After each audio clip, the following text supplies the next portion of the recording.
and welcome to episode 181 of The Dive Down, a Magic the Gathering podcast focused on the latest decks, trends, and strategies for the casual spike. My name is Stanislav here in Chicago, and with me on the line from Denver, Colorado, it's the one and only Shane Beeps. Stanislav, it's Thursday night. Wow. What are we doing? What are we doing here? A whole brand new direction for the podcast. We're now recording drop-ins on Thursdays. Yeah. Let's, you know what? I think we should just record our podcast a week early so that we have no information about what happened on the weekend. Well, then we can just take every week off if we recorded a week early every week. Oh my gosh. That's not bad. This is perfect. Why have we never thought about this before? We get every week off if we record on Thursday. Yeah, if we record a week early. That other voice we're hearing is, of course, the Godfather, Dave Harbarger. It's me. I'm here, but I'm not here. I'm like a ghost of myself. I'm an apparition from an alternate dimension because I'm not here this week. That's right. Dave's not here, man. That's right. Today we're doing things a little differently because we're going to have our intro and housekeeping with Dave, as you can hear his apparition now. And then we're actually going to jump into a dive down with a special guest, Todd Anderson, friend of the show, back on to talk about Pioneer ahead of regional championship qualifier season and other things. Oh, I'm going to be sad to miss that by being a ghost. Dave, where are you? I'm being a ghost. That's but all. Where are you going? Yeah, where's your fleshy husk? Ghost Island. Ooh. He's an island boy. I'm on a ghost beach. I'm done asking. All right, let's jump into... Dave's practicing good OBSEC. I'm just going to be in my house. That's where I'm going to be. Yeah, right. You're going to be in a hot tub. You're taking your hot tub with you, aren't you? Ooh, it inflates and deflates. For sure. I'm just spending one entire week off celebrating July 4th the only way I can in an inflatable hot tub. Cool. I'm happy for you. Let's jump into housekeeping. Before all that hot tubbing. Yeah. Now, before all that hot tubbing, let's housekeep. No new patrons, no new reviews, but the reason we're doing this whole convoluted recording arrangement is because we have a very exciting and special announcement that we can't wait to share with you, the listener. The beginning of a brand new partnership in the pantheon of dive down partnerships. We are officially, as of now, it has been approved by our lawyers and their lawyers, going to be the official podcast of the Nerd Rage series. Sweet. We don't really have any lawyers, do we? Are they on retainer? Yeah, I've retained. That's where all the Patreon money's going. Stan has retained one. Yeah. He's working on retaining more, apparently. But yes, I've retained one when we exchanged vows, and she gives me a really good rate. a lovely ceremony. Yeah, Nerd Rage series, the tournament series that's bringing competitive paper magic to the Midwest and its outskirts. Very exciting to be asked, invited, and really be a part of this organization semi-officially. So really, what does that mean? It means we're going to do the same things that we have been doing, which is focusing on the paper tournaments that NRG has been putting on all over the Midwest. We'll be focusing on the metagame breakdowns, the tournament breakdowns, bringing you the top 8, all that kind of good stuff. And really, it's just because we want to work as closely as possible with NRG, the company, and just do the best we can. Yeah. But wait, there's more. Ooh, I like more. So yes, we're going to break down and recap the tournaments. We'll also be doing some preview content ahead of the tournaments to help some of our more local listeners and even travelers help prepare and get a sense for what they should expect ahead of these events across the beautiful, flat Midwest region of the United States. And as another special perk to whoever hears this, but really our listeners, we got a new promo code. Listeners of the show can use promo code DIVE8 to get 8% off all of your online orders from the Nerd Rage Gaming online shop. I don't think this is a one-time use only code. You can just keep getting 8% discounts. Yeah, it's just flat out 8% off your order if you are a Dive Down listener, and that's it. There's no funny business, and it's just a way of Nerd Rage giving back to our loyal listeners, and even the unloyal ones. If you're just here once, you get to use it anyway. That's right. And why are we doing this? Well, a couple other things. So you'll start to see the Dive Down podcast appear in the articles section on nerdragegaming.com, where they'll be posting kind of a cross link to our website there. Not that you have to get it from anywhere else. It's still going to be in iTunes, of course. It's just another place you might see us pop up. There's a chance that we, depending on events that Stan and I potentially make it out to, or even Shane occasionally. You might see us on camera for a little Q&A session here and there, or maybe we'll get tapped in to talk a little bit on camera. But the main thing is, we are going to be covering the events in dive down fashion, the breakdowns that we do, talking with people occasionally, but mostly talking amongst ourselves about what we think about the metagame and the way that you have become accustomed to us breaking events down. And why are we doing this? Because Norm and the people at Nerd Rage Gaming are saving paper magic. That is what I think.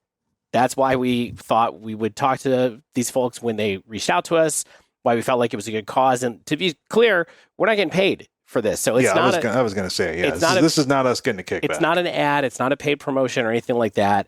We just think that what Nerd Rage Gaming is doing is cool.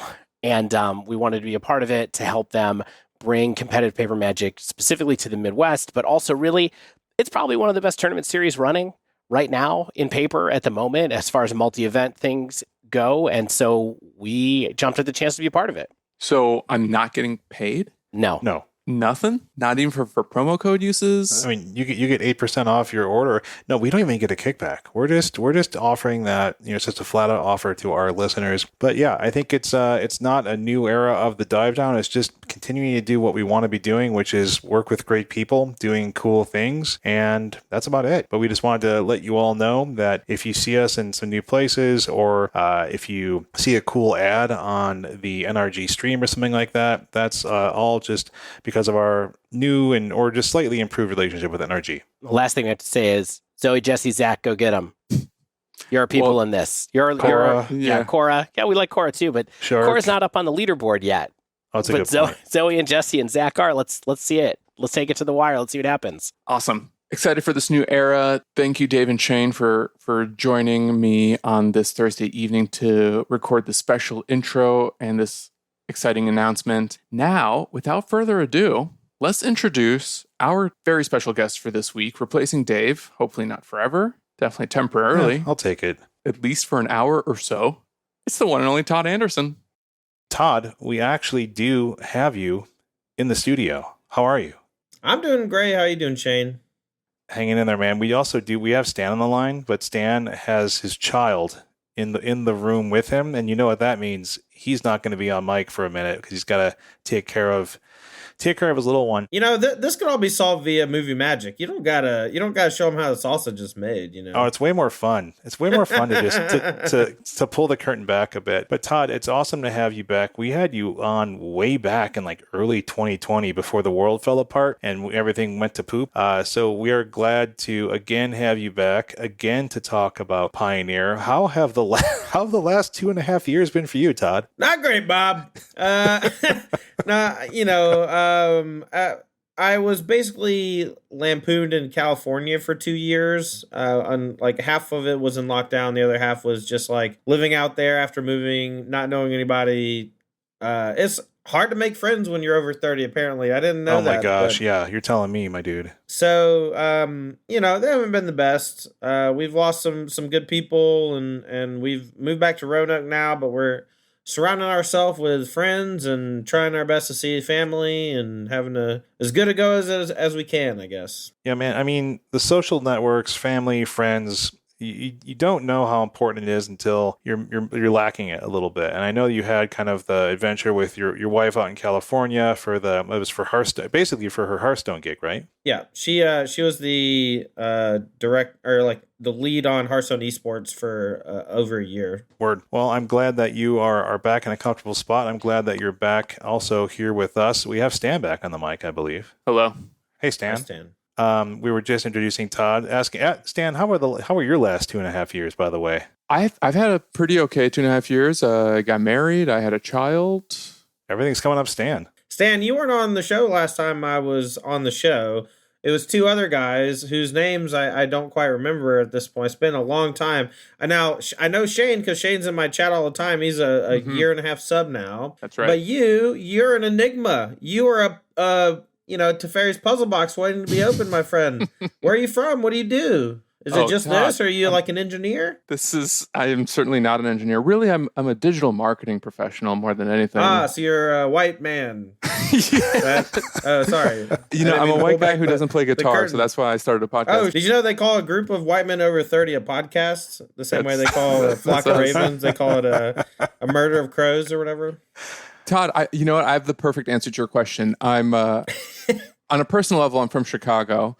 Nice. But on a magic level, I'm just someone who's deeply puzzled by Pioneer, and I've been playing a ton of it since the Pro Tour announcement. Oh, man. I'm going to blow your world. Dude, and you're the one to do it because you're not only playing the decks, but innovating some of the strategies that I gravitate to very much so. Are you a big fan of this Izzet deck I've been playing a bunch? Oh, do I have questions? I've done 2 We have a whole leagues. segment. And Okay. I don't want to jump ahead. That's just what I've been working on, and you look like an Izzet guy.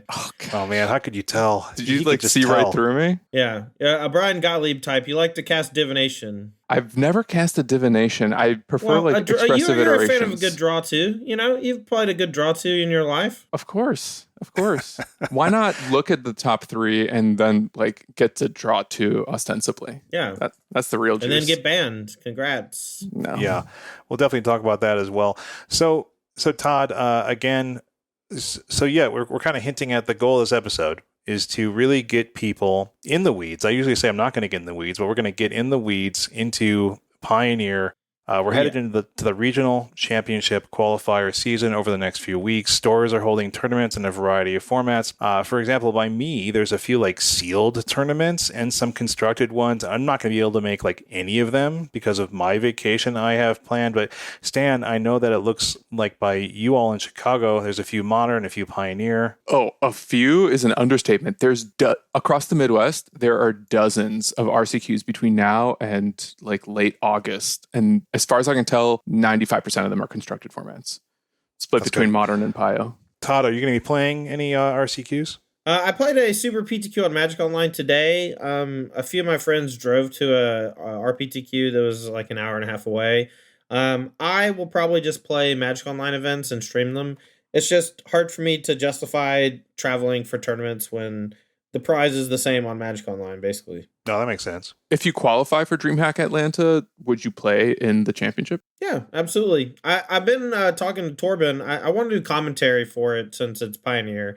And I want to do commentary full time. That's my dream in game or whatever, just being a old commentary guy. Yeah, I remember the olden days back when we had SCG and you were doing commentary. Those were some nice days to look back on. Yeah, I've been using some of my stream time to watch old SCG tour matches where I'm playing for Players Championship slots and battling, Edgar Maguiage and Ross Miriam and all those folks, Jared Thompson. Those are fun old matches to watch. As long as we're talking about commentary, do you think people who have ambitions of commentary can almost take that approach to try to hone their skills and kind of demonstrate their ability to talk about games? It's just stream old matches and provide their own discussions about them? I mean, you certainly could. I don't know. I think that there's a lot of context you miss from watching old constructed formats or even more from old limited formats unless you're just completely versed in them. One of the beautiful things about me doing the commentary over those old matches, too, is that I was at every tournament. I just know every format we're watching. I was in every Players Championship race for 7 years or whatever. So I got a lot of backlog to watch, to look through. Yeah, I think, now that we're on the subject, some random people who listen to this podcast might not actually know who you are, Todd. And so let's give people the elevator pitch on you, right? Okay. You played Magic. Yeah, so once or twice. I've been playing Magic since about 97, 98, very casually for a couple years, and then started playing tournaments around 2002. Went to my first PTQ either late 2001 or early 2002, and I picked up a gig writing for Star City Games in late 2008, early 2009, and then I made the national team for 2009 for the USA. I was in the third, fourth place seed, and I beat Brad Nelson playing for the slot. After that, I played on the SCG tour almost primarily. I played a few pro tours, maybe 10 or 15 total, and I have over 100 pro points. I mean, I don't know if the people watching, if they don't know who I am, they probably don't know what pro points are either, because those have been gone for a little while. I have the most SCG Tour top 8s on like their Open Dang. series, and I am tied for most wins with Tom Ross and Jerry Thompson for, I think, 7 or 8 majors, so just Opens or Invitationals. Heck yeah. So you're pretty good. Yeah, you I'm won a few okay. games. I got second in a Grand Prix At once. least you I used to lost be. to Reed Duke. Who? Reed Duke, the you might know him as Reader Rabbit. That's what he goes by online. Oh, Reader Rabbit, yes. I think I've heard of him. Yeah. And so right now you are doing a lot of streaming on Twitch under the handle Tandy, Tandy, and you have a Patreon going. Patreon.com/Tandy. It's twitch.tv/Tandy. It's Tandy MTG and other places where Tandy is already taken, like YouTube and Twitter. Yeah. Got it. And you primarily are streaming Pioneer, right? Yep. Constructed Magic, 100%. And I played a Cube Draft the other day. I don't want to lie to you folks. Sorry. We're gonna check the receipts, Todd. I played like 2 Modern Leagues and 2 Cube Drafts, and then probably about 400 Pioneer Leagues in the last 6 months. So your Pioneer resume is also impressive because when the format first emerged, you were just leading the ban initiative. It's like with mono green at first, you were just innovating that deck constantly and like just getting cards banned out of it practically every week. Yep. You've stuck with the format, especially lately after it's been reinvigorated by Wizards of the Coast. What is it about Pioneer that's like spoken to you for so long and has motivated you to really focus on that above all other formats? Well, like every good constructed format, it waxes and wanes based on cards being added, cards being banned. There was probably a good 6-month period where it was my favorite format, and then there was a 4-month period where it was unplayable. After they printed Ravnica, I believe it was Ravnica Legions, whatever the one that Uro was in, Uro and Underworld Breach. Breach, and there was like 5 cards that just completely screwed the whole pooch. And even Heliod came in and made Ballista. There was 5 combos. Thassa's Oracle, they were all the same set. Right. And most of those either got something banned, or were banned. And the format was just unplayable for 4 or 5 months because of it. But other than that, during lockdown, I switched games a little bit. I tried my best to dip my toes in Modern and Pioneer for content creation. But for the most part, I was just playing Warzone. I was playing PlayerUnknown's Battlegrounds, Hearthstone Battlegrounds. They were weird times for us all. I mean, you only got so much time in the day, and I don't want to play Magic for 12 of it, Yeah. But you're back on Pio primarily now. Yeah. Yeah, my Magic playing is almost entirely Pioneer. When we did the team tournament recently, I was playing Pioneer. All my streams are Pioneer. Pioneer is where it's at right now. Interesting. So what about Pioneer is appealing to you? Is it the fact that it's kind of like, it's still like a niche in the content creation sphere? Is it the way the matches actually play out and the decks that you have availability to play, or the difference between something like Modern, or what's the draw for you? Pioneer kind of feels like what Modern was when Modern was first released, and I think that's just a symptom of the more sets are made, the bigger the card pool, just everything gets really diluted, all the powerful stuff just kind of floats to the top. I think Pioneer specifically was really fun at first because it was just the Wild West. Mm-hmm. On literal day 0 of them announcing it was like Monday, noon Eastern time. They're like, hey, here's this new format. My stream started at 1 or whatever, and I already was in the Magic Online free form room with my buddy Scooter, and we just started building decks and playing. And one of the first decks I built was like the Marduk Gideon Unlicensed Integration Heart of Kirin deck, and then we built all sorts of energy decks and Aetherworks Marvel, and it was day 0. Yeah, and we were just and it was fun, and the games were great. My stream popped off when I started doing that, and I became like I became the Pioneer guy, and then now I just kind of readopted it basically. So. For sure. Well, let's get into the actual kind of nuts and bolts of Pioneer. And the first thing I wanted to kind of talk about is, how do you think Pioneer functions as a format, like broadly? Like, what are the fundamentals of how the games and the matches play out differently than, say, Modern, differently than, say, Standard, differently than other constructed formats prior to it? I mean, if we're talking about broad strokes, there's the thing that's probably the biggest draw is just the sheer number of playable decks. And Modern, you can say like, oh, there's 100 different playable Modern decks, but 80% play one of 3 cards. Urza Saga, Dragon's Race Channeler, whatever. And in Pioneer, it's like a bunch of decks that all kind of have their own identity. They haven't bled together as much thanks to Modern Horizons 2.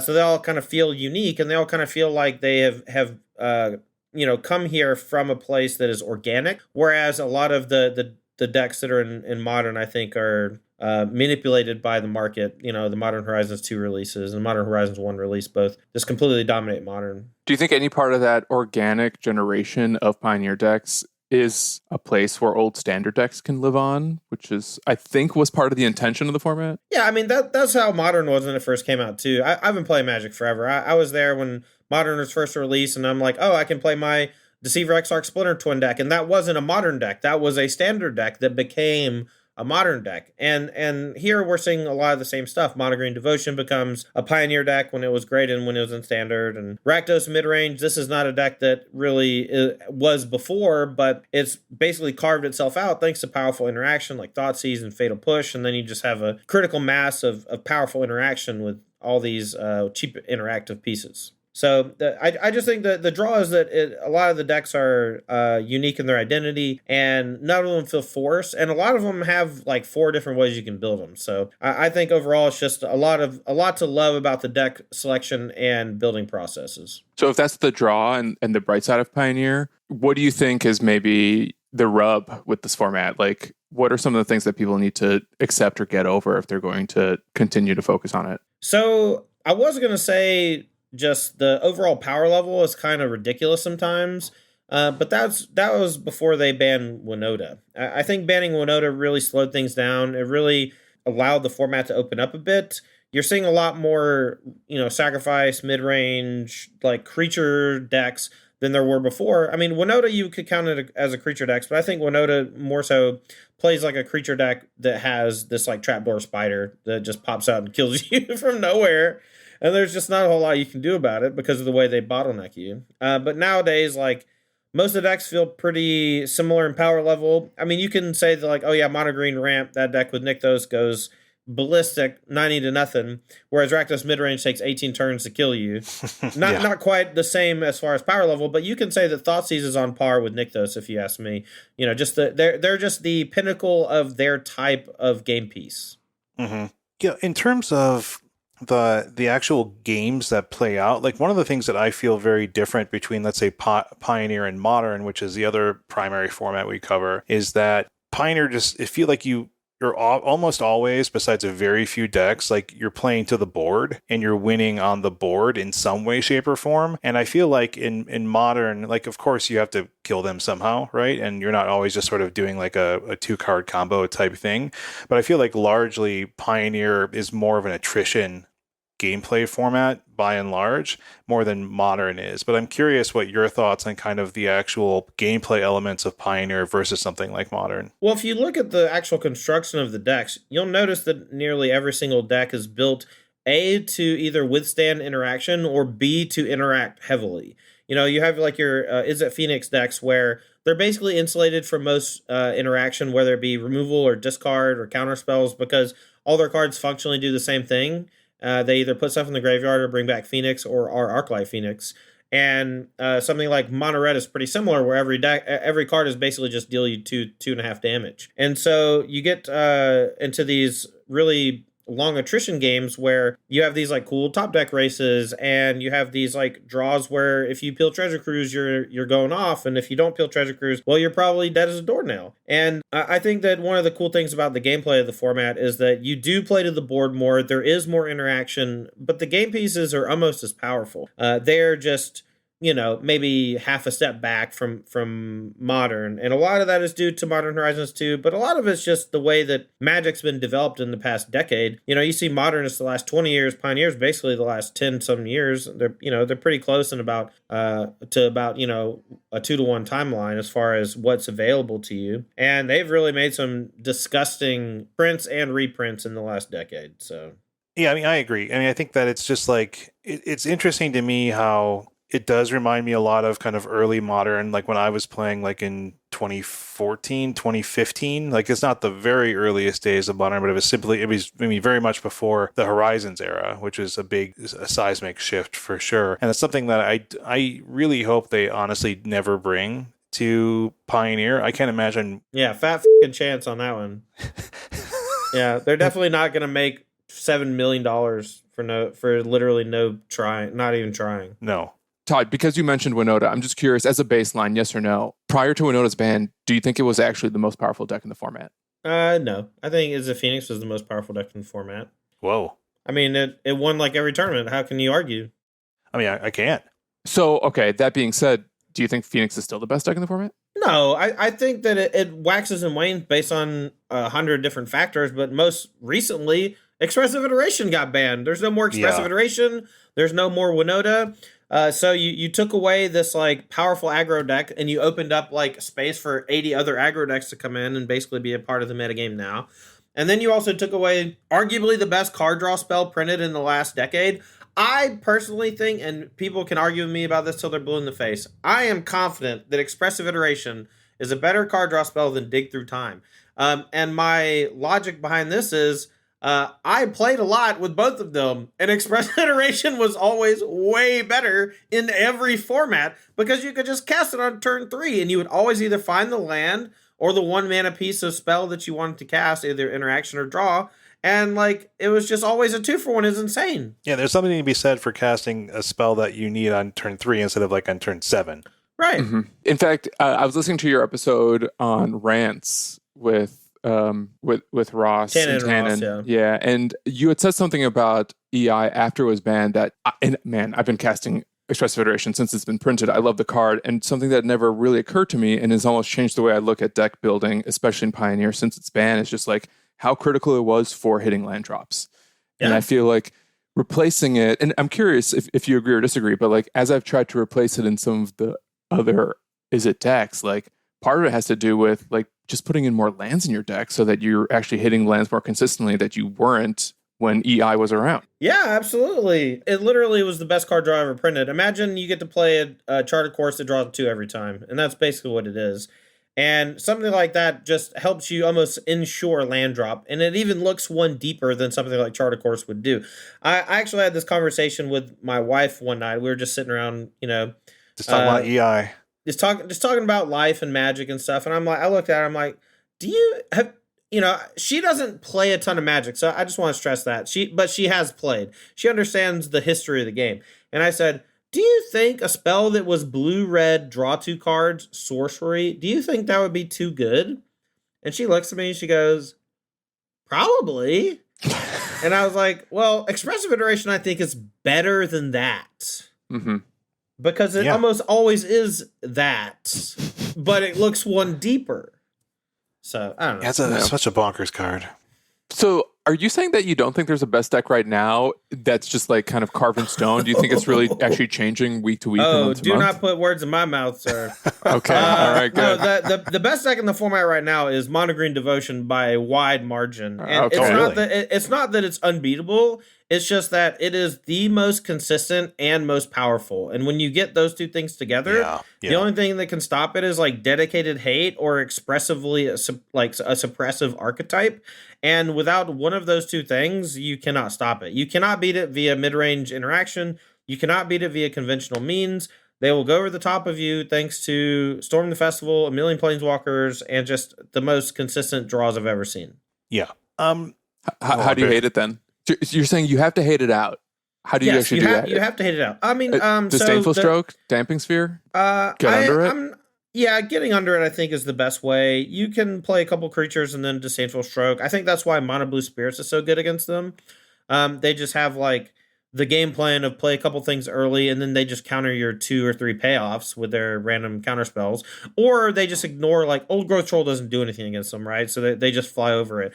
And so a deck that can basically invalidate your ground presence and has some cheap interaction for your payoffs, like they can definitely beat you in that regard. And the same way that I think Blue-White Control is a horrible matchup for Mono Green Devotion because they just have 2-3 Devin's Vetoes main deck, 3 or 4 absorbs, and just a ton of card draw. So like nothing that really pays off ever resolves, and they just have removal that exiles on every step of the tree. So Old Growth Troll is just like never really an issue either, and you just don't beat down very well.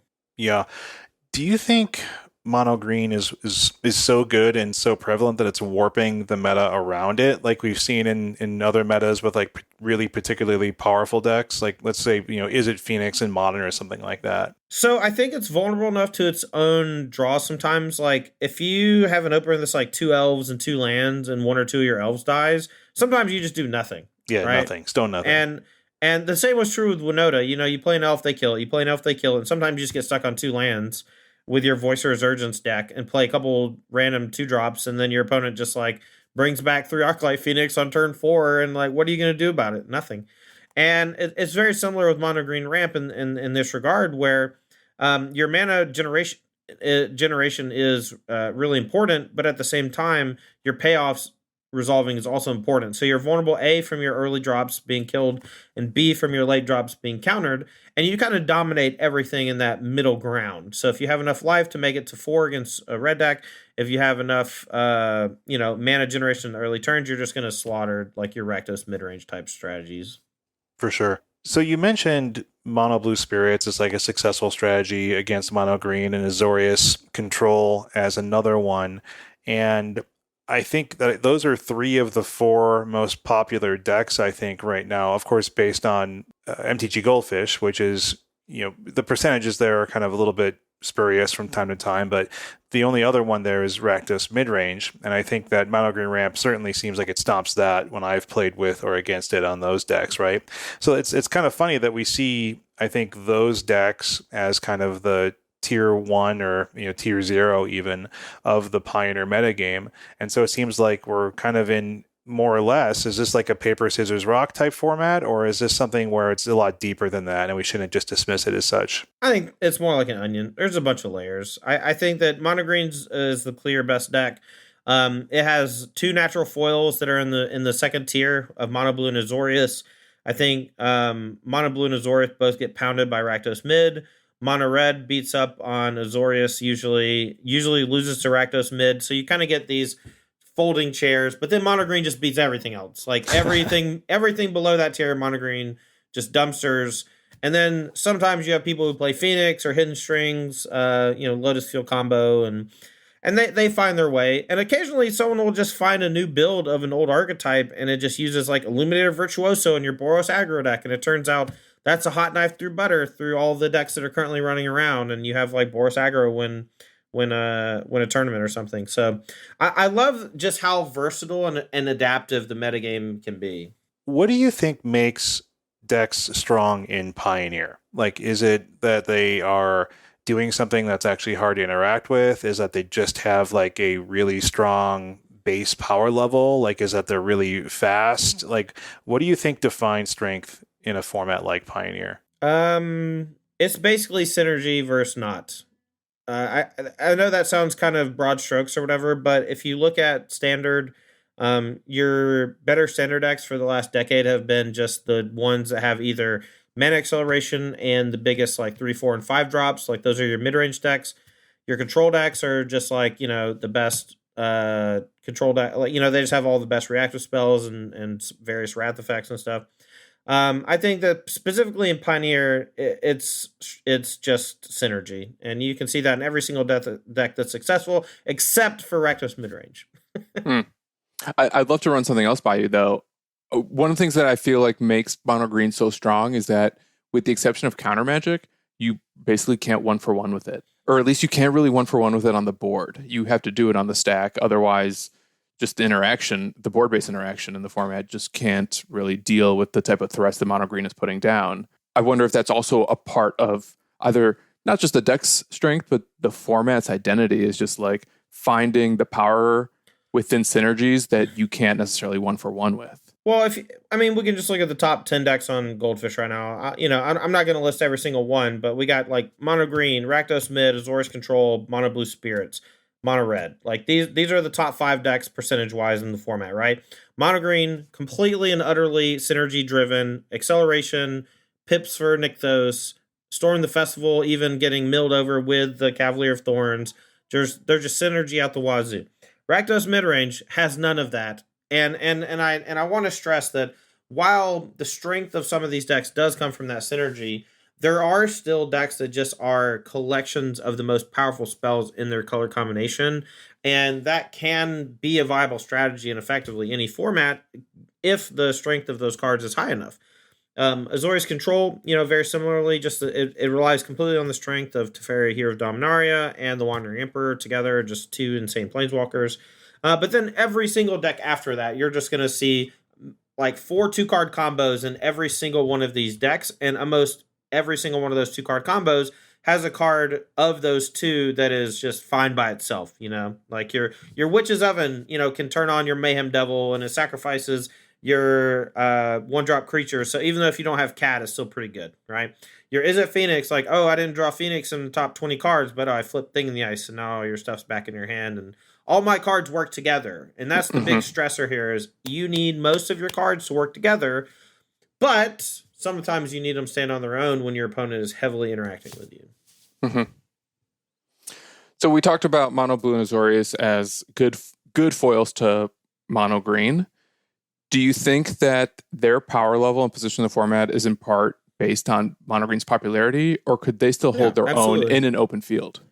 Well, there's some people on Magic Online who would disagree with this sentiment. Specifically, there's one guy, Hiro Sakai, has played Mono Blue Spirits every single time I've ever played against them for the last 2 years or whatever. I don't think it's a fluke that Mono Blue Spirits was basically a fledgling deck that only Hero played, and now it's become a little more mainstream, and it's because it just beats the crap out of Mono Green. And to the point where the mono green decks have already started to adopt Skylasher as a powerful sideboard. I cannot believe this card is a constructed staple. Yeah, but it just fills a very niche role, and that's kind of the beauty of these older formats where you can almost find a card for every single matchup that kind of hurts them pretty bad. And mono blue just happens to not be able to beat a pro blue can't be countered 2/2 with reach with flash also. Yeah. A lot of stuff on there. Mono Blue's going to need to find some kind of devoid spell to deal with it, like the blue Kozilek's Return. There's a couple. Oh, man, good point, Stan. There's some tech there. That's how we do it. So, all right, so we've talked about the counterspell decks. We talked about mono green. What do you think are some of the maybe underappreciated decks in the format right now that people should maybe keep their eye on to? So I'll do one from like each archetype, I guess. I think Nivtalite is a deck that can always creep back and win a tournament. I think Niv, basically the king of midrange. And if Rakdos Midrange is the best deck in the format or like up there and it becomes like, widespread as a way to help beat up on some of these creature decks, then Nivtalite could easily make a comeback and be a powerful contender. One card gets printed that fits into the archetype that changes things a little bit. Nivtalite becomes a contender for midrange. Boros Aggro, the heroic deck that used to play Luris, now it plays Gigantha. It just plays a ton of these cheap creatures with a little bit of removal with Reckless Rage, and then a ton of cheap targeted things like Defiant Strike to grow these heroic creatures and these prowess creatures. I think that deck also beats the absolute mess out of mono green, and they've been getting better at it because of Illuminator Virtuoso, this new 2-drop that has Double Strike and Connive. And you can just make that thing outrageously large with an Invigorating Rampage and some Defiant Strikes and Ancestral Angers and stuff. So Boros Aggro is my pick for the aggro deck. For control, Dimir Control, I know that Waffle Tapo has been playing it a little bit. It looks pretty cool. It has a lot of the same tools as Azorius Control, but it plays mostly at instant speed, which is why I like it a little bit better. And then last but not least, the X Factor, Esper Greasefang. Yeah.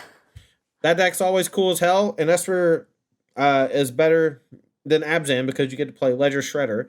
And Ledger Shredder's cracked. It's so good. Known good card.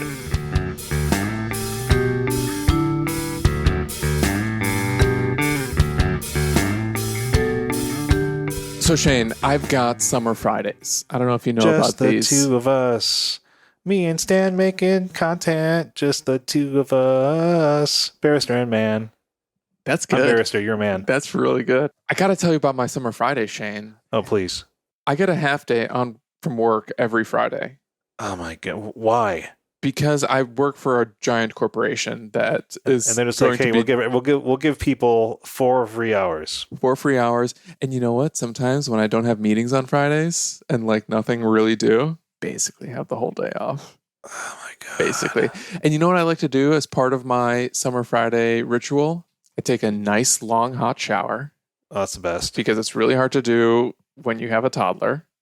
Find the time for showers. I take a nice long hot shower. Afterwards, I jump into my warm robe. Okay. Take the Batmobile down the hallway to my other bathroom, which has like better water flow and hotter water. Okay. This is actually totally true. Oh, you have 2 bathrooms? We do have 2. We have the master bathroom and then a guest bathroom. Man, my house only has 1 bathroom, Stan. The guest bathroom, it has better water pressure in the sink. Yeah. And that's what I like to use to shave. And Okay. that's when I do my whole Bear Stern Man ritual. It gets You me like ready to for the blast that weekend. razor off? Oh yeah. Yeah, it just like cleans my whiskers much more thoroughly. Yeah. And it's just like a killer way to kick off the weekend. Just like a hot shower, a nice shave. I look all lined up, clean. I smell good. My wife gives me a kiss on the cheek and says, "Ooh, are you doing something different? Did you get a haircut?" And I'm just like, just on my face. I gave myself a haircut on my face. No, that's awesome. I totally agree. And I think that's something that's a little bit underappreciated just about kind of life in general, right? Is like sometimes it pays to be fast. Sometimes it pays to be slow. Sometimes, sometimes you throw a disposable in your DOP kit because you don't want to like take a bunch of stuff. Sometimes you want to take, you want to leaf through your shaving soap collection and figure out what you want to smell like that day, what your scent of the day is going to be. And I think that's what an awesome thing about Bear Stern Man is that we have so many options to choose from the scent catalog, from the new releases that keep coming out, from the depths of Will's brain and the scents and products that he creates really just gives you something to enjoy all the time and something to look forward to all the time.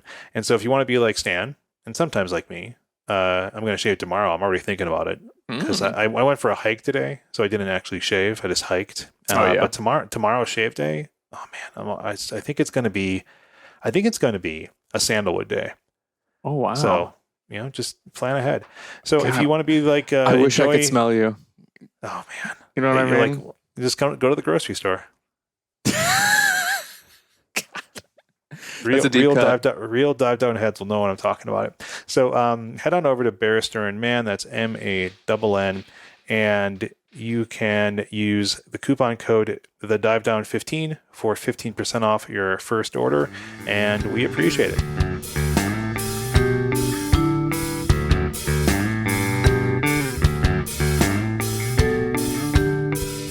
So one thing that I've been seeing pop up, and I don't want to just kind of be like, what do you think about this deck? What do you think about this deck? But one deck that I do know people are curious about and has been popping up are these Bant and 4-color humans lists. Mm-hmm. And I know that we have some fans of those in our Discord. And what do you think those are bringing to the table that other decks aren't? Or do you think that they're not doing anything different? So Max McVD used this deck in the winning seat for Pioneer for the SCG is it Indy? I don't know. It was a team open Max that I is went like to he's just like an aggro expert, right? Right, that's what I'm gonna say. I can't win a match with those decks. I've tried them. Every time I play them, I don't have a 1-drop. I mulligan to 5. There's no Ether Vial, so there's nothing that bails you out from your bad mana draws. And I just get whooped. And so I don't really know the secret to those decks. So I'll say this. I've played a couple recently that were just Bant, and I like the ones that were just Bant. But the 4-color ones are just stretching it a bit because you don't really add anything except Mantis Rider. And Mantis Rider is pretty good, but casting your spells is also pretty good, I heard. So. Yeah, I prefer casting my spells to have them rot in my hand usually. I feel like Greasefang still has to prove itself a little bit in the competitive space. Like, it's not maybe top to 8. you. I It's just feel already like proven itself to me. It's good.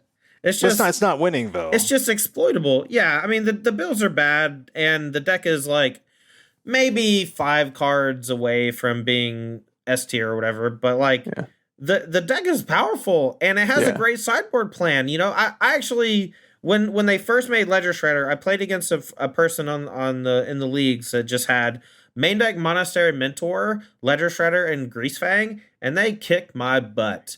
They just had a ton of considers and ops and removal spells, and the only things they had to loot were like Chart of Course, Tainted Indulgence, something like that, and Ledger Shredder. And they murdered me. It was gross. And I don't understand why more people haven't tried builds like that. But when I go and look at them, then you're like, oh, you have openers that have, Ledger Shredder, but no way to cast 2 spells because you drew 2 Parhelions. Right. So then you have draws like that, and you're like, oh, okay, I get it now. This is maybe not so good. It almost reminds me of what Dredge used to be in Modern, where it's just like one of the sickest game ones in the format, but then just would have really strong silver bullets games 2 and 3. But it almost sounds like this mentor version that you're describing like tries to eschew those silver bullets by just like having this powerful spell-based plan B because it's in Esper colors. Yeah, I mean, and if you build the deck right, it's all 1 mana interaction and 1 mana cantrips, right? And so that just naturally pairs well with Ledger Shredder, and Ledger Shredder and Mentor pair well together because Young Pyromancer and Ledger Shredder work well together. So A plus B equals play Monster and Mentor. You don't have to ask me twice or tell me twice either.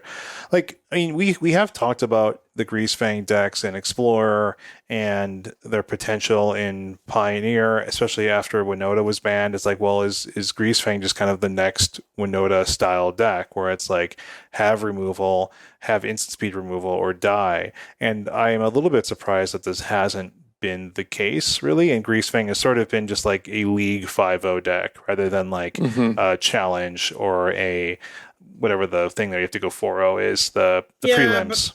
That's also kind of BS too, because there was a weekend where Esper Greasefang won both challenges or something like 3 months ago.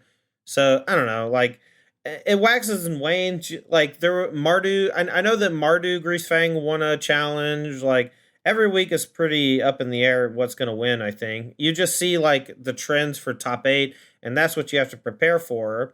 But then, you try your version of Greasefang in the leagues, and it's like, oh, I played against 8 decks that aren't Arclight Phoenix, so I just get my butt kicked. Mm-hmm. How are you preparing for like a Pioneer tournament then? Like in terms of getting to the RCQ conversation again, how would you look at the metagame of Pioneer, the games that you've been playing, thinking about the paper versus online potential differences there? Like, how would you set off to actually prepare for an event? Well, I mean, I think just actually playing the physical matches and trying to learn what is working and what isn't working, as opposed to what's winning and not winning when you're playing it is important. For example, when I first started playing Winota, I was like, oh, this deck is easy mode, and I got like a 5-0 in my first league, and then I actually faced some resistance in the next couple leagues, and I got like a 2-3 and a 3-2, and I'm like, oh, maybe this deck's not as broken as I thought. And then the more I played with the deck, the more I realized cards like Fable the Mirror Breaker just add a lot of consistency to the deck, and so, moving up in those numbers right when that card came out. And we just figured out different ways to build it over time. But to answer your story, or to answer your question rather, instead of telling a long story, I'm just going to say that I just recommend playing tons. If you play tons, you'll learn most of the decks inside and out. You can pick up whatever you think is the best deck for any given weekend. Things get banned or released all the time that change all sorts of deck choices and things like that. I don't know. Just pick what your gut says. What does your gut say? Well, today I played an Izzet Pyromancer deck in the Super PTQ on Magic Online. I went 5-0 and 4-1 in a couple leagues this week and was really digging the deck. But I went 0-2. I lost to Mythic Meebo, and then I had like a really tough match against Mono Red, and they had multiple Eidolons and just kind of folded me before I got out of the gate. And there you go. Tournament's over. Day's over. Play Fall Guys, It's free on Switch. Let's talk about that deck, because I know Stan wants to talk about this, and I love hearing about it. So let's talk about this one a little bit. So I guess like the first question is, what inspired you to build it? I didn't build it. Okay. Yeah, it was a 5-0 deck. I took it and I changed like 8 cards or something. Okay, good to know. I didn't see it before you started tweeting about it, to be honest. So then, having not built it but doing very well with it, what do you think it's doing that's powerful in this format? Like, we talk about synergy, we talk about power level of individual cards. Like, what axis is it operating on that other strategies aren't, at least in the format right now? So the core principle is that Treasure Cruise is top 5 cards in the format, and it is a Treasure Cruise deck that uses the graveyard 0% after Treasure Cruise, and so you have basically no sideboard weakness to Unlicensed Hearse or Rest in Peace or things like that.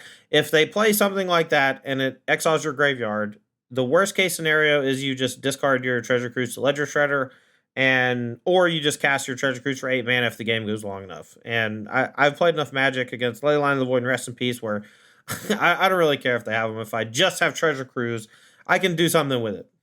So let's say opponents got Hearse out and they're just chipping away at your graveyard and you can never cast that cruise. You pitch it to a Shredder. Is Shredder then just the most powerful card in the deck?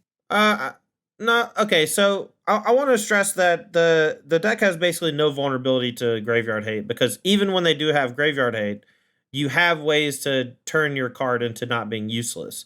Whereas if you play something like Izzet Phoenix, you not only have the Treasure Cruises, but you also have the Arclight Phoenixes, which is your core strategy for ending the game, and then you also have Temporal Trespass. So your deck is way more vulnerable to graveyard hate than the Izzet Pyromancer deck.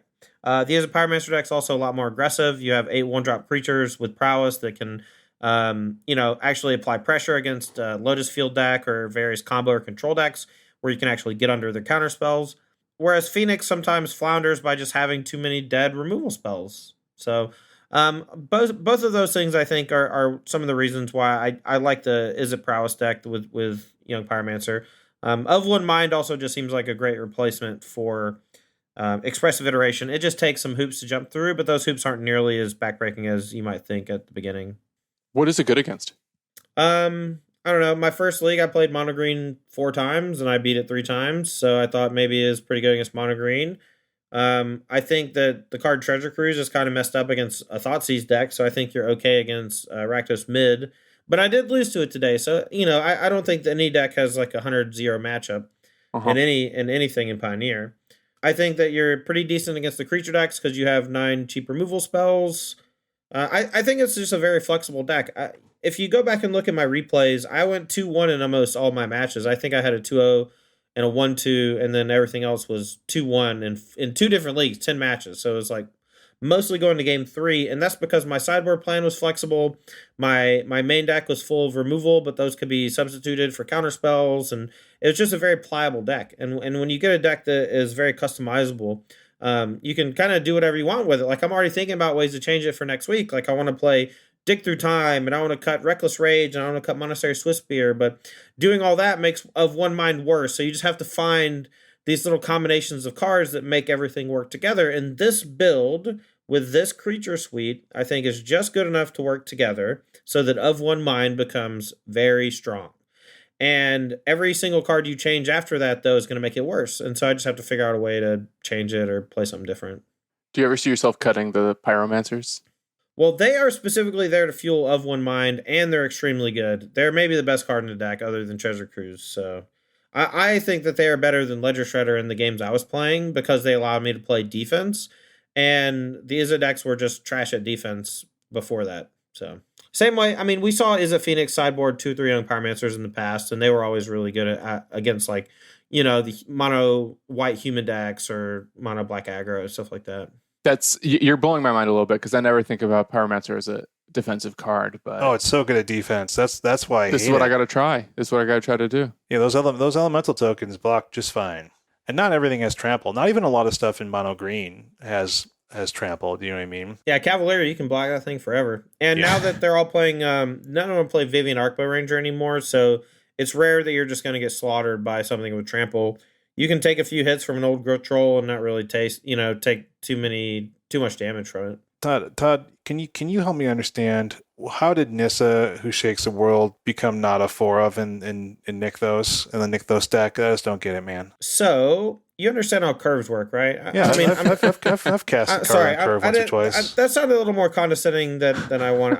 You are aware that curves. You are aware that curves exist in decks for a reason, and that reason is because at any given mana cost, you're going to be either likely or unlikely to cast the card based on the turn it is, based on the number of lands you have in your deck, or mana sources you have in your deck. And when you start looking at the construction of this build, you'll notice that not only is it hugely important that you find exactly Nykthos, aka you want to play Cavalier of Thorns, but you also need a bunch of green pips for Nykthos, and you need something that's a great hit, and I mean a great hit, off of Storm the Festival. Yeah. And Nissa is a great hit off Storm the Festival, but if you start to put too many of these legendary cards in your deck, then your Storm the Festivals get worse. That's why we stopped playing Voracious Hydra in the main deck. That's why, we only play 3 Kiora. And there's all these cards that we're wanting to play, but we can't really play because they're not good with Storm the Festival. And while I don't think Nissa is bad with Storm the Festival, it just doesn't let you combo that well outside of hard casting it. Like if you're playing Storm the Festival to cast it, most of the time you'd rather find Cavalier of Thorns. But I'll say this, I have one Nissa in the deck. I've loved it, and I've thought about playing 2, but every time I play 2, I regret it. So, I don't know. Yeah, so I have noticed that like the shift to it being a Storm of the Festival deck has kind of dramatically changed the construction of how the deck's working altogether. Do you think there are any either trap cards or trap decks in the format that Yuki boy, that you would not play yourself or advise your closest friends to approach? So I think I would stay away from Mono Blue Spirits. I know a lot of people who like that type of archetype and have been talking about picking it up. But I played in one league, and my first 2 opponents both had Skylasher, and it decimated me. I actually just conceded match in the second game because I was down a game. I was watching. They played turn 2 Skylasher. I'm like, not doing this for the rest of the league. Just gonna go play Mono Green or whatever instead. Yeah. And so I wouldn't play Mono Blue Spirits. I don't think it's bad. I just think that it has a huge vulnerability. And I would probably stay away from Grease Fang until it gets a little bit better. That's about all I can say. Can we talk for a bit about Rakdos Midrange, which I think is the weirdest deck, the weirdest good deck? What makes this deck good? Is it really that weird? Everyone just poo-poos this deck, and it's like, they're all X3s. Okay, here's the deal. They all cost 3 mana. Stomp costs 2. What costs 3 mana? Tell me the cards in the deck that cost 3 mana. Fable the Mirror Breaker. Trespasser. Graveyard Bone Trespasser. Crusher Giant. Kalidas costs 4. Bone Crusher Giant ain't no damn 3-drop. I know. Sir.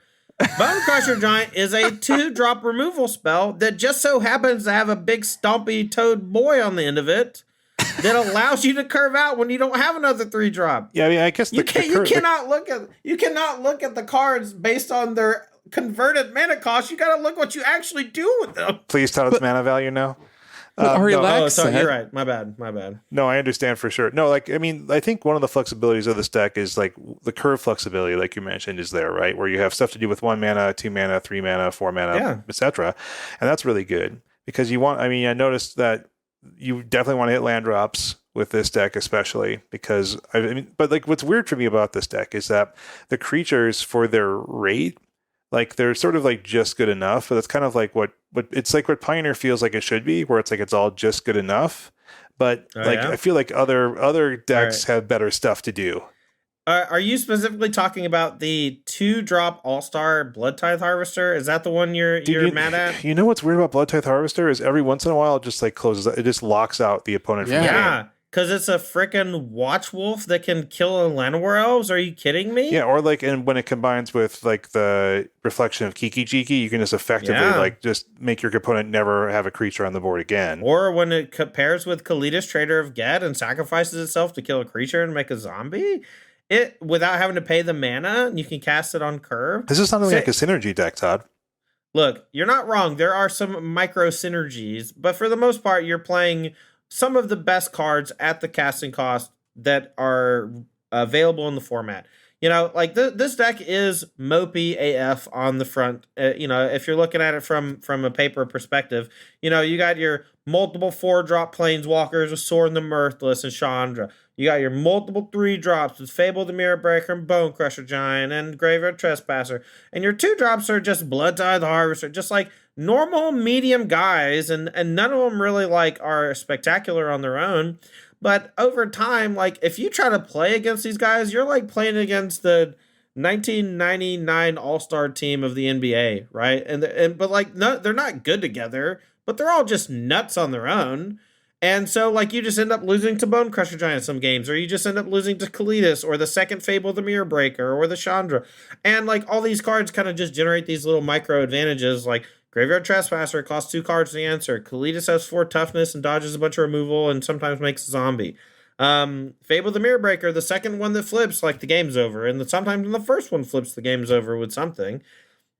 Even Croxa's like, oh yeah, and then also my boy Croaks is coming in from the bench and he's just gonna put you in the dirt. You know, he's gonna post up. That's Big Shaq coming in, man. You can't stop him. Yeah, you're right. I guess it's when I play this deck, it does feel like, you know, the classic mid-range deck where it's like every once in a while my stuff doesn't line up, but then every once in a while it lines up perfectly, and it's like, well, I'm my Bloodtithe Harvester and Reflection of Kiki Jiki are closing the game out. Like, good luck. Or like, you know, Chandra sticks for 4 turns and then, you know, game's over. And those synergies are what push you over the edge. But the how you get there is that everything is like a 2-for-1.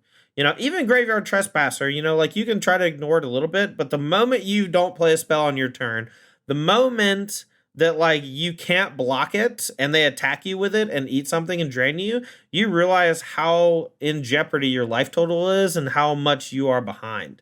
You know, you have to use basically 2 removal spells on Fable, and they get to turn 2 lands into more action. They get to turn Dead Thoughtseizes into action. There's just so much powerful stuff going on that has nothing to do with each other, but they're all just good cards. You'd mentioned how vulnerable Rakdos is to mono green.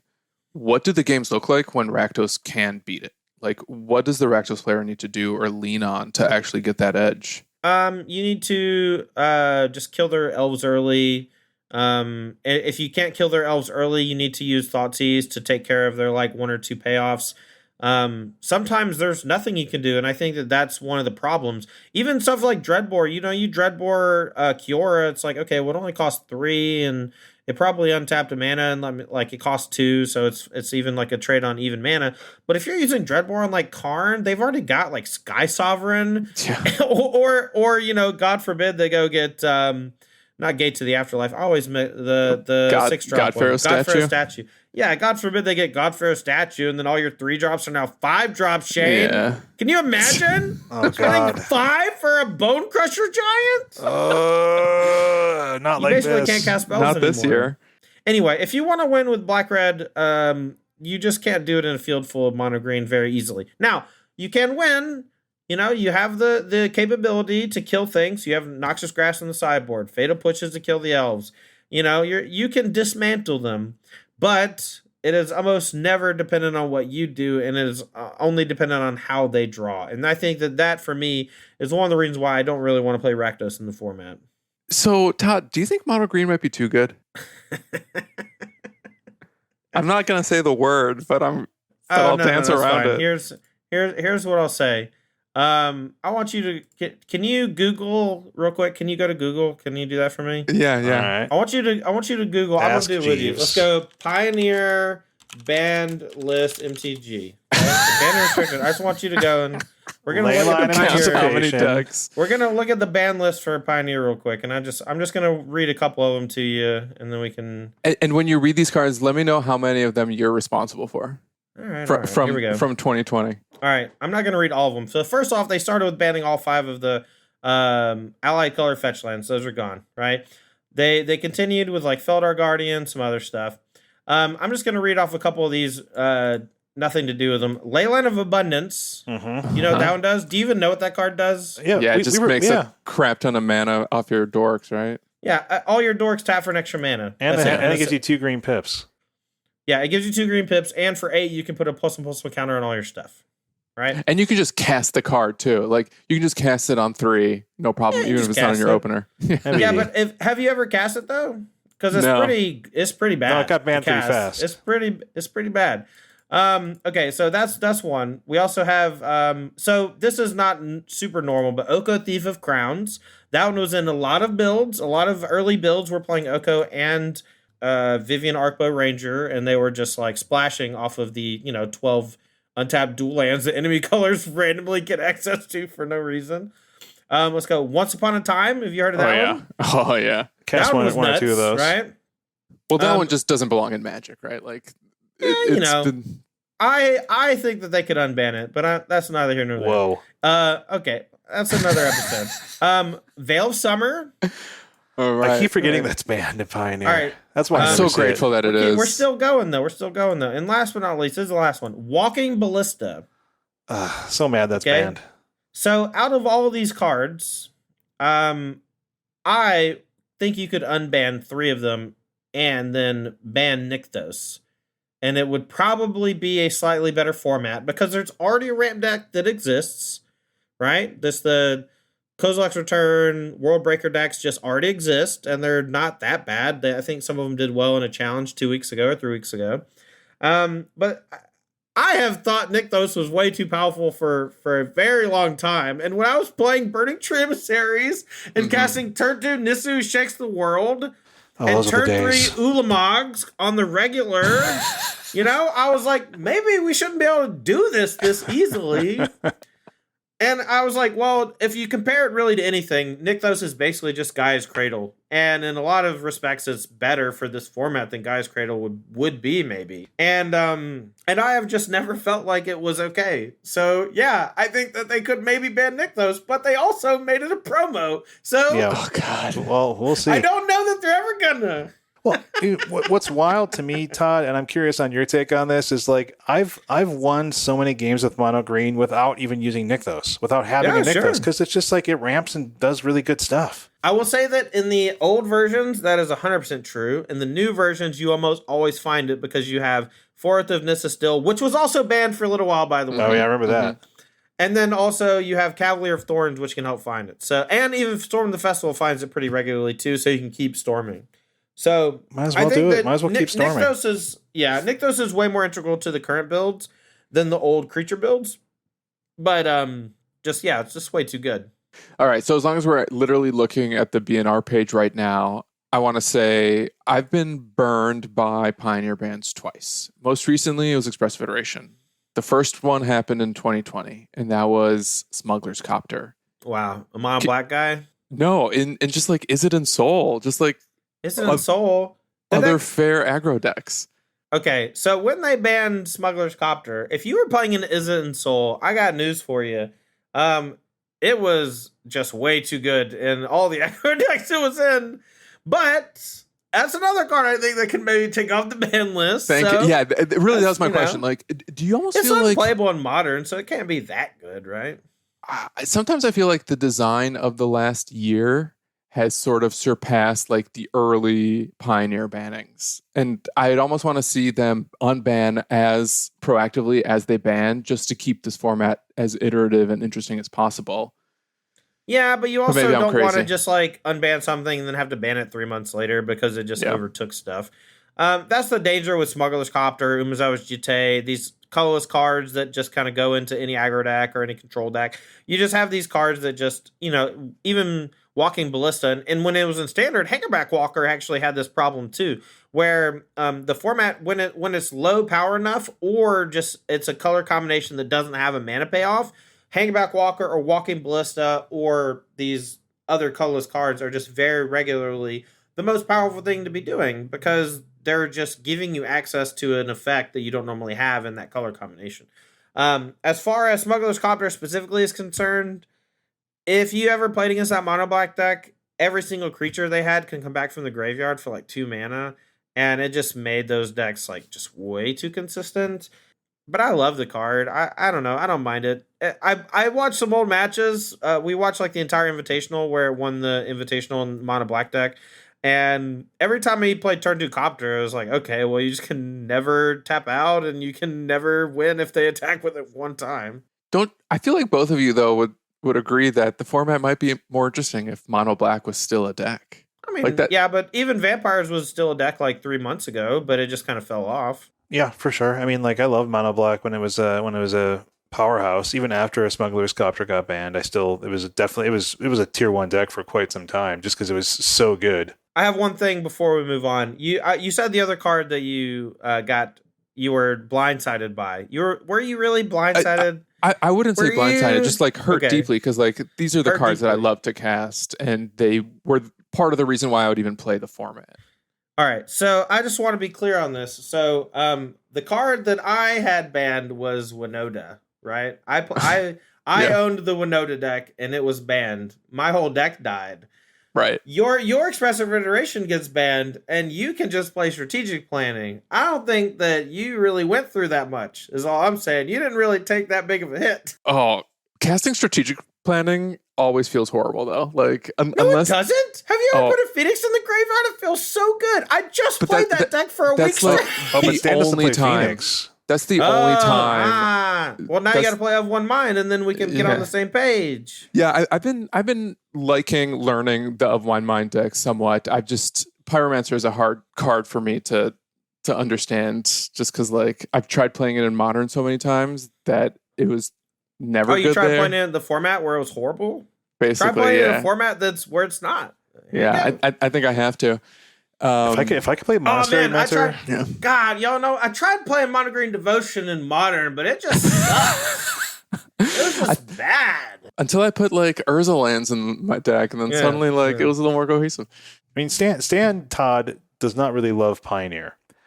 He Yes, was yes. gravitating That's towards okay. he was gravitating towards the Izzet control deck. Yeah, that was the thing. Like I finally found a deck. Oh, I see. I finally found this Narset What was your deck, favorite and then part they of the killed Izzet it. deck? Did you like the Narset lock, or did you like the Niv Mizzet turns? I really loved the turns where I had Narset on the board, a thing in the ice with one counter, and then I would do the wheel and just like wipe my opponent's board and strip you're their a hand at the same monster. time. Yeah, Yes. like just when I got You to are do the thing, monstrous. that was my favorite part. And as long as we're talking about that, I actually want to do the craziest audible of all.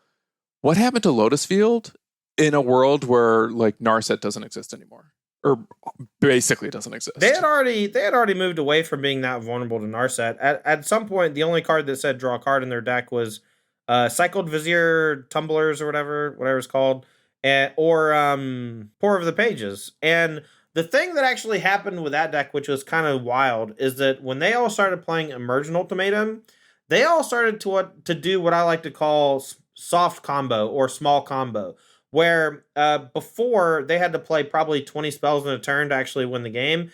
And now they literally just go Hidden Strings to untap 2 Lotus Fields, cast Emergent Ultimatum, and the game's over. Yeah. It may take 20 game actions or whatever, but the game's over because they go get Omniscience, a triple tutor, and an untap effect. And in that combination of cards lets them get the Omniscience into play and do a bunch of stuff. It's like somewhat deterministic based on the mana floating, yada, yada, yada. So the thing that happened with that deck is that they actually became somewhat insulated from Narset, and the Narset decks put no pressure on them. And so they actually just farmed. And nowadays, though, there's just tons of mono blue control and mono red aggro and the Eidolons and the cheap counter spells. And those decks really just beat up on Lotus Field because not only that, sometimes they just have Damning Sphere or Alpine Moon. And if you don't have the Beseiju, sometimes you don't even have time to tutor for the Beseiju because you're already just getting pounded by these little creatures like the Swiss Spears and such. So I think that the Lotus Field deck is inherently powerful, but it definitely has been nerfed multiple times in the last 2 years, and it's certainly much worse now than it was 2 years ago when it had Lotus Field or Lotus or whatever, the stupid enchantment, Underworld Breach. Mm-hmm. I hate that card so much. I blocked it out of my mind. Yeah, that's a bad card. Should not exist. All right, so we danced around it just a bit. Todd, do you think this Pyromancer deck has legs to stick around, or does it need to keep innovating? Well, so I will say that I think that it's somewhat in its, I don't want to say primordial form, but it's pretty close to like early development. Whenever there's a ban or a new set release with a bunch of cards that impact the format, you're just going to see a bunch of decks change and a bunch of decks kind of try to adapt, and all the decks that are reactive have to then again change once more to beat those. And with the Izzet Prowess deck with Young Pyromancer, this build, like I said, it's very customizable. You know, I think the removal suite can be changed, the creature suite can be changed, and every time you change something, though, you just have to alter the deck slightly to compensate. Overland Mind needs X number of humans and Y number of non-humans. You know, Young Pyromancer needs X number of 1-mana pieces of interaction and card draw, and so forth. And I think that the strength just comes from that customization ability. And like I said, I'm going to be working on it over the next couple of weeks to try to maybe try like a more controlling version with Dig Through Time and things like that. So I'm curious to see where it can go from here. Does Of One Mind have to stick around, or does Dig Through Time potentially replace it? It doesn't have to. I don't know that we want to play 4 crews and dig. I just think that maybe we can do a build that's a little more instant speed oriented and still plays like dig through time maybe instead of treasure cruise.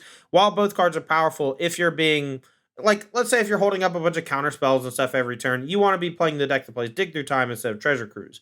But if you're just tapping out every turn from Monastery or Swiss Spear, of course, you want to be playing treasure cruise because you just want the raw number of cheap, cards that actually trigger it.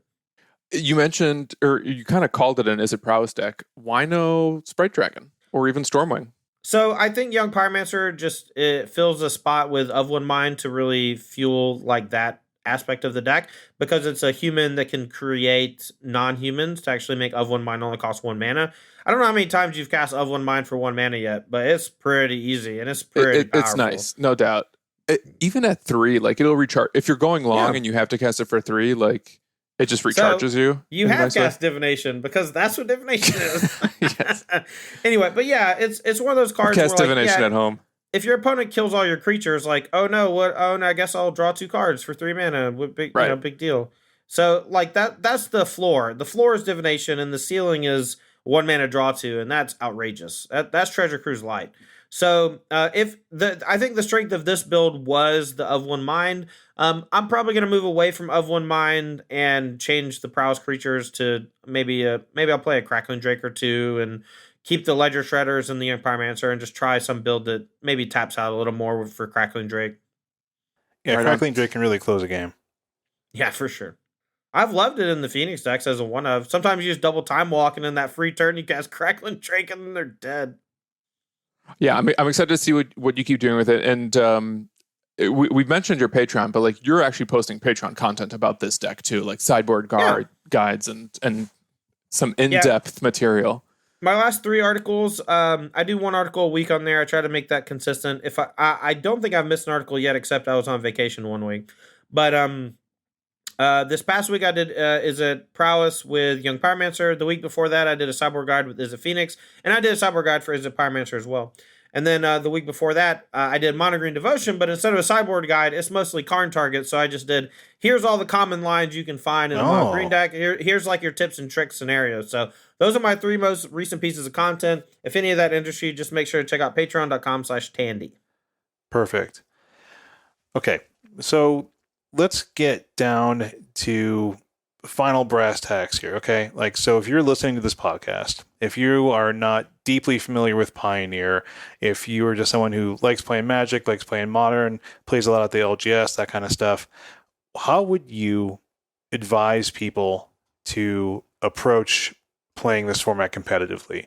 Would it be find the best deck in the play style that you like, or do you think that combo is just not good enough, or that aggro, like just raw aggro, has some issues, and so you need to play more synergistic, grind them out type aggro? Like what pops into your head when I say approaching Pioneer the smartest way? Well, I think you hit the nail on the head. My go-to recommendation is check out MTG Goldfish, look at the top 15 decks or whatever, and pick which one you think would fit your playstyle best, because almost everyone has a playstyle. I like playing Llanowar Elves, and I like beating down, and I like playing Izzet Charm. Like those are my 3 modes, and so I'm gonna either lean towards Mono Green Ramp, Izzet of some kind, or a Mono Red. Those are like my 3 top decks, or not. Those are my 3 picks for me, but for everyone it's different. Like one of my Patreon tiers is like one-on-one meetings with me, and that's what I do a lot of times with people who are newer to the format. They're like, what should I play? And I literally take 30 minutes with them and go over all the decks and say, this is the one that you should play based on what you've told me. And usually that's enough for them to kind of get jump started into the format. So, and those are always fun. But yeah, it's definitely just pick the one that's your play style, but try to stick within the realms of what's established. And then you can kind of, like I said, all the archetypes are malleable once you're in that archetype. And so once you're there, you can kind of figure out the things that you like and don't like, and you can kind of change them out. And you've gone to, I think, probably 1 or 2 LGS sort of level tournaments in your life. How do you think other people are approaching this format right now? And would you try to metagame that, or would you try to just bring the best deck that you felt most comfortable with? If you're there's 2 levels, right? If you're going to your Friday Night Magic, your Wednesday night Pioneer event at your local store, I would say just master an archetype, play 1 deck every week, maybe change a couple cards here and there every week. If something gets banned, everything's up in the air. If you're going to go to an RCQ and you want to be competitive, I suggest picking one of the best 3 decks in the format. Right now, I think those 3 decks are Mono Green Ramp, Izzet Phoenix, and the last one's Dealer's Choice. Rakdos Midrange has the better numbers, but I honestly think that Blue Eye Control is probably slightly better. I'm not a big fan of Lotus Field. I think a lot of the aggro decks get exploited very easily by Rakdos Midrange, and I think the Rakdos Sacrifice decks are just too low power and get absolutely hammered by Karns out of Mono Green. So I would just lean on, pick the best deck among the top 10 and stick with that one, and you'll probably be fine. Hold on, I'm writing this down. Switch a couple cards every week. This sounds like your MO, Stan. Do you not have a box of cards that have you played Pioneer for LGS? The listener can't hear this, but I'm just pointing to my boxes of sleeved up cards. We make fun of Stan because he's the kind of guy just like, I played 2 games, didn't feel right, I'm going to switch 5 cards. I mean, this is an exaggeration, but But truly, Yeah, I mean, perfect. I did switch up a couple cards in your sideboard, Todd. I didn't want to get into that nitty gritty of Pyromancer, but I was like, I want some changed 5 Kozilek's cards return too, in here. so that's fine. I change some cards too. Every time I play the deck, I change like 3 or 4 cards just because I want to see what's good and what's not. You hear that, Shane? I'm just like Todd. Yeah, but like I said, I used to write a series on Star City games way back in the day called the Teamer Box. It was a play on Patrick Sullivan's Red Box, where every single time he would travel, he would bring a box of red cards, and if he happened to have an instance where he could play Magic, he would just build a mono red deck. I had the same thing with Teamer, and it started with Teamer Twin, and I just had 40 extra cards where it was like 4 Jataxian Probes when I wasn't always playing 4, and Fork Bolts and Flame Slashes when I wasn't sure what removal spells I was going to play.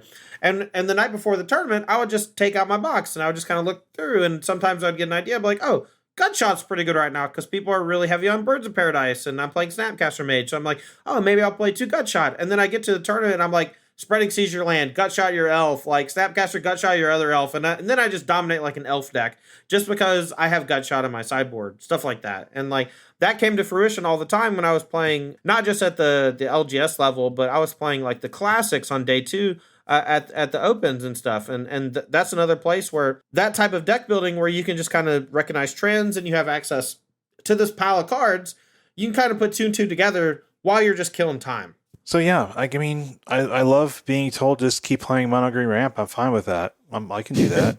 No problem. But Todd, thanks for all your insight on Pioneer. It's been a fun conversation as always. Yeah, no problem. And it's time for you again. We've promoted you a little bit. Let's remind people what do you well, first off, Todd, what are you into lately? Hopefully besides Magic. What are you into? I know that you're doing a lot of cooking. Your pictures on Twitter are always super appetizing. Yeah, just tonight I made a soy miso hot pot with just like a ton of different vegetables, and I made a tare and some chicken broth, and I just kind of spread it around everything, and then I put a lid over it and let it cook for 30 minutes on high, and put some sliced thin beef on the middle, and had that cook in. It was great. It was awesome. That sounds good as heck. Yeah, so that's the type of thing I do every night. You only stream you watch the stream a bunch. I've been quitting a little early these days because at 4:00 I'm like, oh, I need to go prep dinner, and I literally go downstairs and I cut vegetables for half an hour. Mm-hmm. I figure out what I'm gonna make, and then I just plan it out, and I make sure everything my mise en place. I get my mise en place. You gotta have the mise en place. You gotta have the salt, then the little dish. I've probably watched about 400 hours of cooking videos in the last 6 months. Oh my gosh! Where I play everything on 2x speed. Okay. So I don't have to. When I watch them chop vegetables, I'm like, oh, okay, this is how they're cutting them. I don't need to watch them cut them for 5 minutes. Anyway, so I've been cooking a bunch. If you want to check out my content, I stream most weekdays, noon to 5, twitch.tv/Tandy. I stream all the time, almost always Pioneer. I've been streaming a couple other games at the end of stream recently. I've been really into Fall Guys. I'm really good at the game and I love playing There are it. guys that fall. Yeah, it's basically a puzzle, platformer battle royale. Basically, is what I call it. If you want to check out my written content, you can, or you want access to me personally, you can check out my Patreon. That's patreon.com/Tandy. I have multiple tiers, one of which is one-on-one time every month, another which is just unlock all the articles, and that one's $5. So. And then last but not least, you can follow me on Twitter twitter.com/TandyMTG. Awesome. All right, Todd, thank you so much for joining us. Yeah, it was a pleasure. It was my first time meeting you, but I've been a huge fan of your online content for the longest time. I never miss an episode of Rants when you're on. Sometimes I miss their other episodes if I'm not particularly interested in the format or whatever baseball teams they're focusing on. They do a lot of rambling. They do a lot of rantling.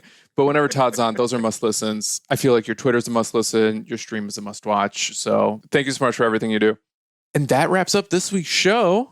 If you haven't yet, make sure you subscribe to The Dive Down so you get the latest episodes as soon as they come out. Wherever Dive Down and other podcasts are served, we're on YouTube, we're on Spotify, anywhere else you listen to podcasts. And if you use Apple Podcasts, please leave us a rating and review. You can leave us a review or a rating on Spotify as well. Of course, make sure you follow Tandy wherever Tandy is. You will not regret it. If you'd like to submit a question to our podcast or just reach out in general, you can tweet us at The Dive Down, all one word. You can even email thedivedown@gmail.com. If you'd like to support our show, you can join our Patreon over at patreon.com/thedivedown. You can also support us while playing Magic with a Mana Trader subscription. If you use promo code TheDiveDown15, all one word, get 15% off your first 2 months of renting Magic Online cards. You can also get a discount on physical cards over at nerdragegaming.com with code TDDNRG.